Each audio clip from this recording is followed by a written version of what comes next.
Good morning, everyone. It's Thursday, June 27th. I'm John Weigell here with Juliet, Bennett, and you're listening to the Hustle Daily Show.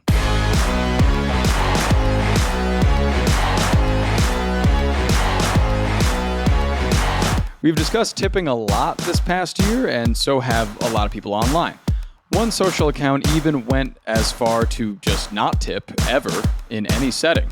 This no-tip influencer and other anti-tip accounts are a backlash to how invasive tipping has become in any service context. But before any more iPad screens get flipped in front of you, let's determine who should really be paying service workers in the US. Is it us, or is it the companies that they work for? We'll get to that in a bit, but first let's give you the hits and headlines today in business and tech. First, starting off in some car news, Volkswagen will invest up to $5 billion in electric car maker Rivian, upping its initial $1 billion promise. The partnership pairs the second largest automaker in the world, Volkswagen, with one that actually lost $6.8 billion in 2022. So let's see if Volkswagen can get them back on the road. Sorry for the pun. Next, Verizon will pay $1 million to settle an FCC investigation into a nearly 2-hour 911 outage that affected calls in several southern states in 2022. Over to Japan. Japanese yen is once again flirting with disaster. It's on track to hit its weakest level since 1986. The next thing on the docket there is a battle between Japan's finance ministry, which is trying to boost the currency, and hedge funds that have shortened the yen.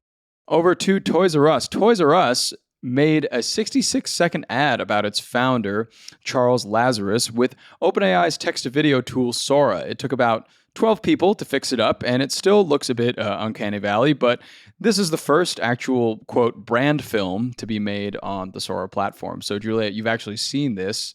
What did you make of it? I was not impressed. Right. Is it kind of neat to watch something that AI made? I guess so, but I don't know.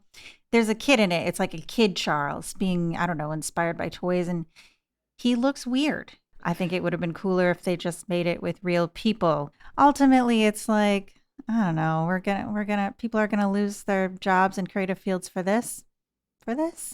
Yeah, I don't know about that. Not at least anytime soon. And also, isn't Toys R Us kind of bankrupt? That was my last thought here as well.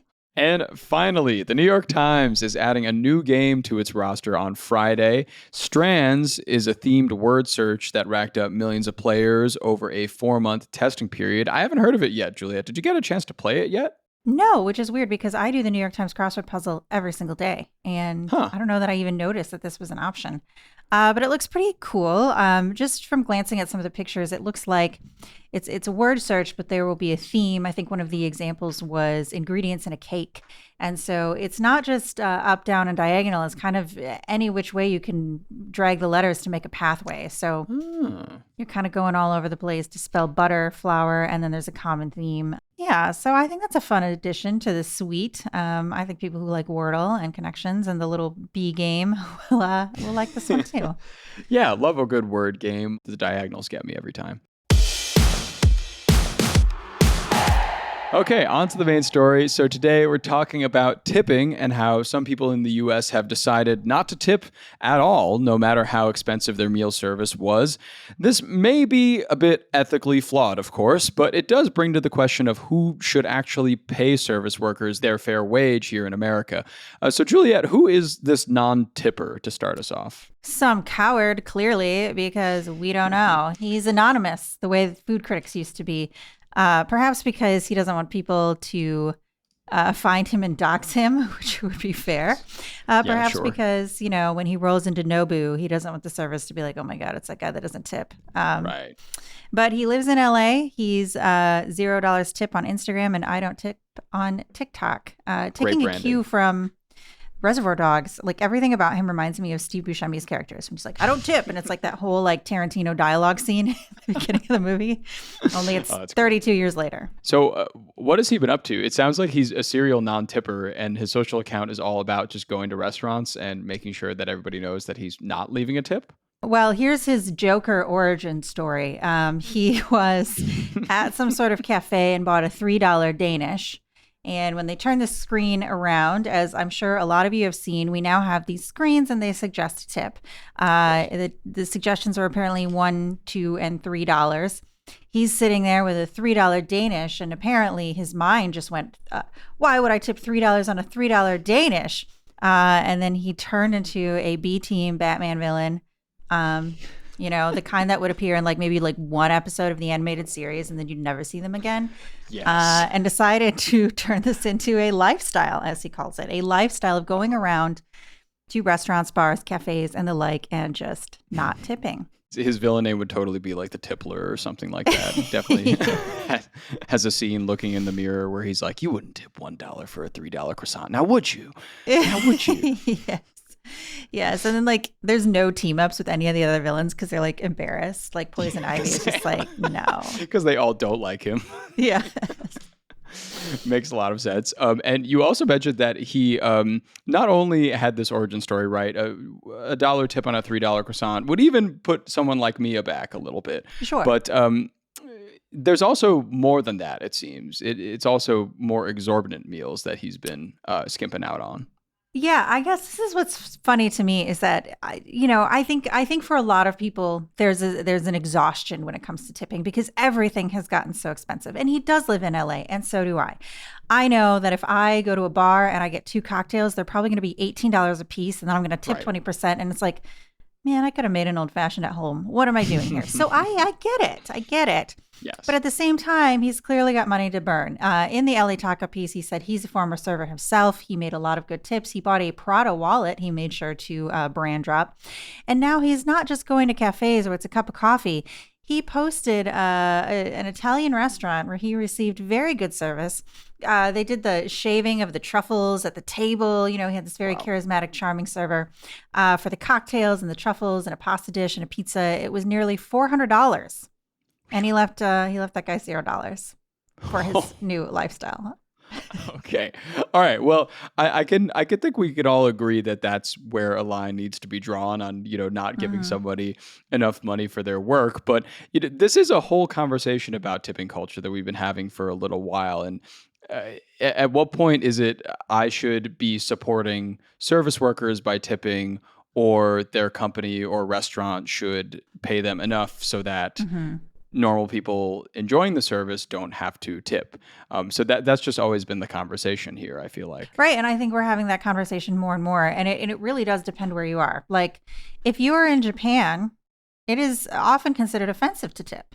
If you're in Europe, you don't tip because, they're making a living wage. You're not expected to subsidize the cost of labor. In the United States, we tip for just about everything, and that includes spa services, hair care, restaurants, bars, cafes. And now that has become broader, where you're seeing tip screens at certain stores. You go pick out all your own groceries, you bring them up, you get rung up, and now there's a tip. There is tipping exhaustion. There is a backlash. 63% of Americans are saying too many places are asking for tips. A lot of people like this guy are really turned off by how much people are asking for. It's like, I just got a croissant. Why would I give someone $3? And I get that for sure. But also it is just a suggestion. You do not have to tip that much. And I think the problem is just the way we do things here. So the federal minimum wage for tipped employees is $2.13 per hour, as long as the amount combined with the tips received at least equals the federal minimum wage, which I believe is $7.25. So there is a tip credit that employers receive to make sure people are getting enough money. Now in California, and this is where the no tip guy lives, the minimum cash wage is $16 an hour for tipped servers. And also for fast food employees, it recently went up to $20 an hour. So he is dealing with servers who, unless something is wrong, are making more than someone, I don't know, in some other random state would make. So there is that. But there's also an expectation of tipping. When you go out and someone is making you tableside shaved truffles, there is an expectation of tipping. So it does get complicated. And you have to consider that the cost of living in Los Angeles is very high. And everyone is struggling. Restaurants are struggling. There's a great piece in Los Angeles Times that talks all about these restaurants who basically are still reeling from a pandemic, 2 strikes in Hollywood, which is a huge industry here, which resulted in people not going out to lunch, not going out to dinner, not getting services they normally would. And then on top of that, it's the rising cost of labor, some of that legislative, some of that just needing to find workers and having to raise wages just to get them in. And also rising costs of food, rent, everything else. So you're seeing a lot of restaurants say, okay, we're going to have to raise the price. We're going to have to add a surcharge. Now you see legislation saying, no, you can't add a surcharge. And it's like, okay, well, now I'm going to have to raise the cost of the sandwich $2. And then you get people coming in and they're paying more than they've ever paid for a sandwich before. And they're expected to tip 25, 30%, according to the screen that gets shoved in their face while the server is standing right there. So you've got a lot of shit going on, essentially. Yeah.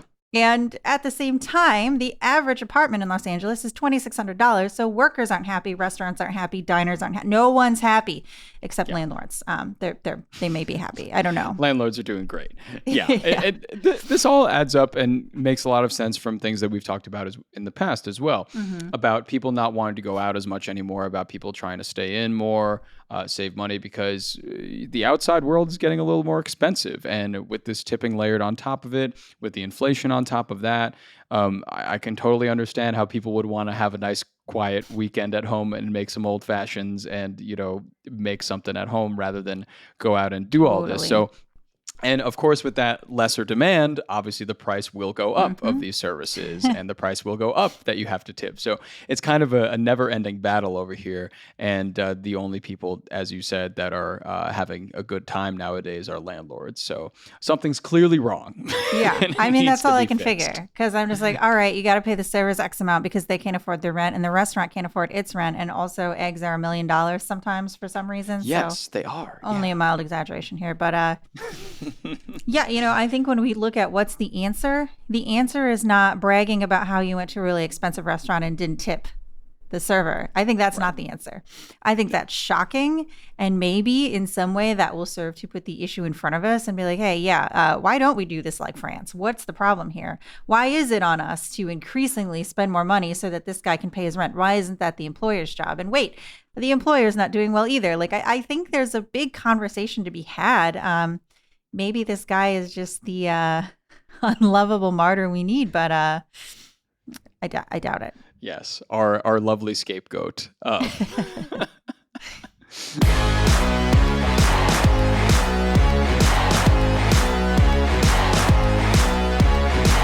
right, and that'll do it for us today. Thanks for tuning into the Hustle Daily Show. We're a proud part of the HubSpot Podcast Network. Our editor today is Robert Hartwig, and our executive producer is Darren Clark. We've got a lot more tech and business coverage in our newsletter. If you're not subscribed, go get yourself signed up at thehustle.co/email, and we'll see you tomorrow.